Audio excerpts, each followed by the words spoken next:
ಈ ದಿನದ ಸುಭಾಷಿತ. ಕರಾಗ್ರೇ ವಸತೆ ಲಕ್ಷ್ಮೀ. ಕರಾಗ್ರೇ ವಸತೆ ಲಕ್ಷ್ಮೀ. ಕರಮಧ್ಯೆ ಸರಸ್ವತಿ. ಕರಮಧ್ಯೆ ಸರಸ್ವತಿ. ಕರಮೂಲೆ ತು ಗೋವಿಂದಃ. ಕರಮೂಲೆ ತು ಗೋವಿಂದಃ. ಪ್ರಭಾತೆ ಕರದರ್ಶನಂ.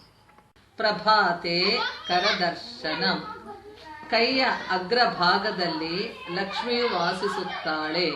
ಕೈಯ ಮಧ್ಯಭಾಗದಲ್ಲಿ ಸರಸ್ವತಿಯು, ಕೈಯ ಕೊನೆಯ ಭಾಗದಲ್ಲಿ ಗೋವಿಂದನು ಇರುತ್ತಾನೆ. ಆದ್ದರಿಂದ ಪ್ರಾತಃ ಕಾಲದಲ್ಲಿ ಕೈಯ ದರ್ಶನವು ಒಳ್ಳೆಯದು.